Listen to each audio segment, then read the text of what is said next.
대표님. 안녕하세요. 네, 먼저 축하드립니다. 감사합니다. 네, 홍성추 TV가 구독자 3만을 돌파했습니다. 감회가 어떠신지요? 처음에 시작할 때 이렇게 단시일 내에 되리라고 생각 못했는데 구독자 여러분들이 제 콘텐츠를 아끼고 또 성원해 주신 결과라고 생각합니다. 네, 그런 의미에서 저희가 몇 가지 홍성추님한테 궁금한 거를 질문을 좀 드리려고 합니다. 네, 하십시오. 네, 유튜브 방송을 하게 된 계기가 무엇인지 궁금하고요. 그리고 시작한 지는 얼마나 되셨을까요? 제가 유튜브를 하게 된 것은 요즘 대세라서 그런 것보다 제가 이때까지 취재하고 기록해 두었던 것을 뭔가로 하나로 만들고 싶었던 것이 있었습니다. 책을 내느냐 여러 가지로 생각을 하다가 그러면 유튜브를 한번 만들어 보자 했고요. 지금 한지는 벌써 1년 6개월 지나가고 있습니다. 네. 1년 6개월 만에 좋은 성과를 내시고 있으신데요. 여러 가지 아이템 중에서 재벌가를 특별히 아이템으로 잡으신 이유가 있을까요? 저는 기자 생활을 하면서 대부분을 재벌가 취재를 담당했었습니다. 특히 그 서울신문에 있을 때인데 서울신문 시사주간지 뉴스피플이라는 시사주간지가 있었습니다. 이 창간 멤버로 들어가서 거기서 화제의 창업주라는 코너가 있었습니다. 재벌 총수들이 그러니까 창업회장들이 삶과 기업을 일군 역사들을 취재해서 일대기 형식으로 쓰는 기사였습니다. 그래서 그분들을 만나면서 재벌들이 삶은 다르구나. 그리고 또 그네들은 어떻게 가정교육을 시키고 어떻게 부를 축적했는지 이런 것들에 대해서 한번 심층적으로 취재해보자 해서 계속해서 취재를 하다 보니까 그렇게 된 것 같습니다. 네, 재벌이라는 아이템이 나쁘지도 않지만 보통 우리가 재벌이라는 명칭을 쓸 때 일반적으로 좀 긍정적이지는 않잖아요. 일반 시청자는 잘 모를 텐데 재벌이라는 단어는 옥스퍼드 대사전에도 분명히 등재되어 있는 한국 기업 형태입니다. 그래서 예전에는 정경유착이라든가 노동자 착취 이런 것으로 인해서 상당히 부정적으로 비춰진 것도 사실입니다. 그러나 오늘이 재벌들이 있었기에 한국 경제가 단시일 내 6.25 이후에 단시일 내 세계 10대 경제 대국이 되는데 일조를 했다는 것만은 숨기로는 사실입니다. 그래서 저는 반드시 부정적으로 보지 않습니다. 재벌들이 역할이 있고 또 재벌들이 의무가 있는 겁니다. 그래서 그 재벌들이 앞으로도 세계 경제를 주름잡을 수 있도록 많은 판을 깔아준다든가 아니면 주변에서 격려해 줄 필요도 있다고 생각합니다. 그러면 대표님, 재벌은 어떻게 탄생을 했을까요? 우리나라 재벌의 역사는 60년에서 80년 정도 되는데 해방 이후에 적산 가업들, 적산 기업들을 불화받은 사람이나 또 6.25 이후에 복구 과정에서 만들어진 기업들이 지금까지 살아남은 사람들이 재벌이 되었습니다. 그때 당시에 특히 제3공화국 시절에 박정희 대통령이 잘 살아보자라는 구호아래 기업인들을 독려하고 이끌어주면서 어쩌면 재벌들이 탄생하는 계기를 마련했습니다. 그래서 이것을 일부에서는 정경유착이라고도 하는데 어쨌든 그때 당시 박정희 대통령이 이러한 시스템을 만들었기 때문에 오늘이 재벌이 탄생했고 우리 한국 재벌 역사가 길지 않으면서 세계적인 기업으로 발돋움하는 계기가 됐다고 할 수 있습니다. 그러면 대표님은 재벌 총수분들을 얼마나 많이 만나셨을까요?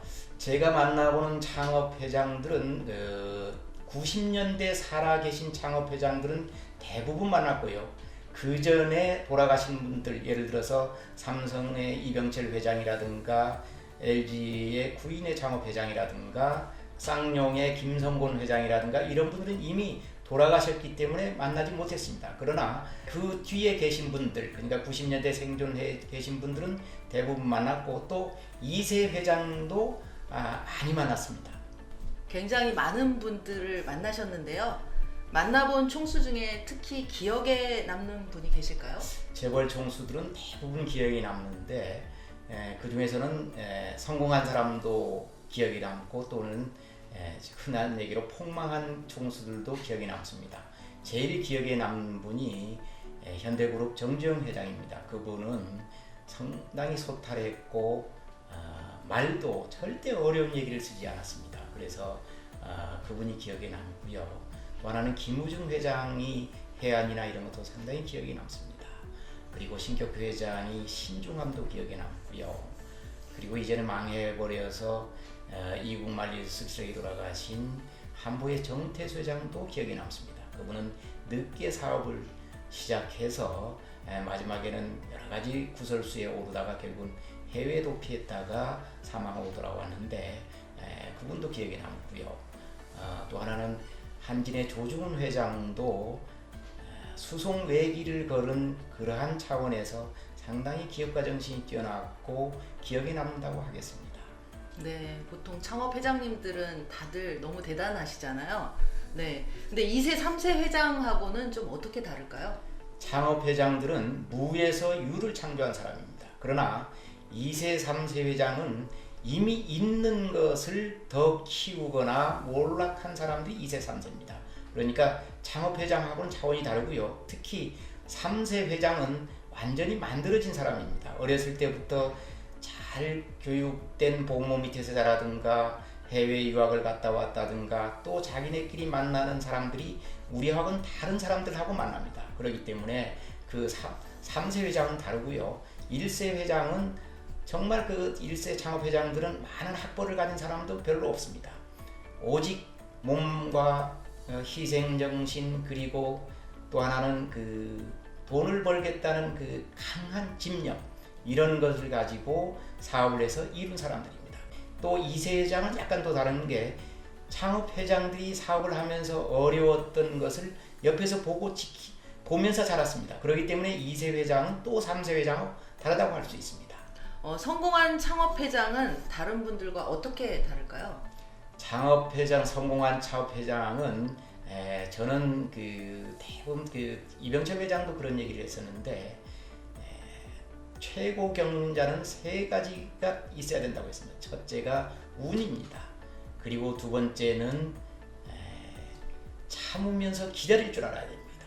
그리고 셋째는 근성입니다. 이병철 회장이 그래서 최고 경영자한테는 운, 둔, 근 이 세 개 덕목이 있어야 되는 거 했는데 성공한 창업 회장들은 대부분 그랬다고 볼 수 있습니다. 특히 큰 재는 하늘에서 내린다고 했듯이 운이 따르지 않으면 아무리 능력이 뛰어나고 여러 가지 일을 갖췄더라도 결국은 당대에 망하거나 2대에 망하는 그런 결과를 초래했다고 저는 지켜봤습니다. 네. 그 창업 회장과 다른 2세, 3세 총수들이 그래서 망한 기업들도 많잖아요. 그렇다면은 그들의 망한 기업들의 공통점이 있을 것 같은데. 그러니까 아까도 얘기했지만 창업 회장들은 감이 있었고 또 고집스럽고 권위주의적이 있습니다. 그런데 2세 회장들은 어떠느냐? 창업 회장보다 감은 떨어지는데 권위주의적이나 고집 이러한 것들은 고스란히 답습하려고 했습니다.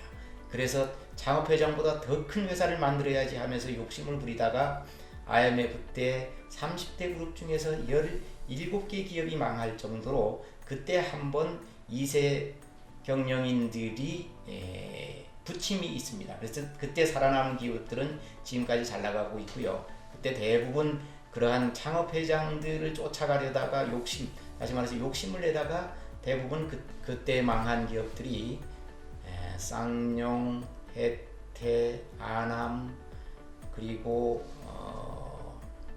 대농, 진로 이러한 그 큰 회사들이 그때 대부분 망했습니다. 자, 제 마지막 질문인데요. 성공한 창업주가 되려면 어떤 자질이 필요할까요? 얼마 전에 몇 년 전에 일본 이혼계이자의 신문에서 한국이 재벌 창업자들에 대한 분석을 재미나게 한 게 있습니다. 한국 창업자에게는 5가지 정신이 있다고 했습니다. 첫째가 위험을 안고 창업에 뛰어드는 모험 정신을 갖고 있다. 그리고 둘째가 기발한 아이디어를 갖고 있다. 셋째는 나도 할 수 있다는 캔두 정신을 갖고 있다.